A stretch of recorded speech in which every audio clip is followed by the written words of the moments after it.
I think মেধা উদ্যম আমাদের সব কিছুই আছে।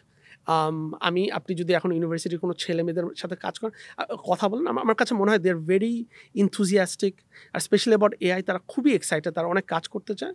কিন্তু আপনি যদি একটা মধ্যবিত্ত ঘরের ছেলে হন, আপনার জন্য একটা স্টার্ট আপ একটা শুরু করা, ইটস আ ভেরি, অন্য দেশে চেয়ে আমাদের খুবই ফাইন্যান্সিয়ালি রিস্কি একটা ব্যাপার, একটা মধ্যবিত্ত ছেলে বা মেয়ের জন্য। এখানে আমি বলছিলাম যে সরকারের একটা বড় একটা রোল, একটা ভূমিকা আছে, যে আমাদের সবচেয়ে যে মেরিটোরিয়াস স্টুডেন্টরা আছে, যারা এআই নিয়ে কাজ করতে চায়, তাদের জন্য পথটা কিছুটা হলেও সহজ কিভাবে করে দেওয়া যায়।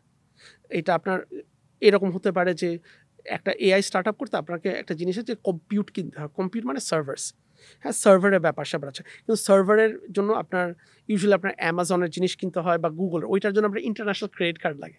আপনি যদি একটা ইউনিভার্সিটি পাস ছেলে বা মেয়ে হন, আপনার কাছে ইন্টারন্যাশনাল ক্রেডিট কার্ড থাকবে না, ওটা আপনি কীভাবে খুঁজে পাবেন?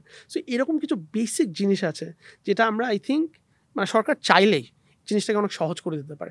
ইউনিভার্সিটিগুলোর সাথে কাজ করে, যে এক্সিস্টিং ফাউন্ডার্সরা আছে, অন্টারপ্রেনিয়ার্সরা আছে, তাদের সাথে কাজ করে ব্যাপারগুলো খুবই সহজ করে দিতে পারে। বাট আই থিঙ্ক আমাদের এখনও আমরা জিনিসটাকে অত সিরিয়াসলি দেখি না।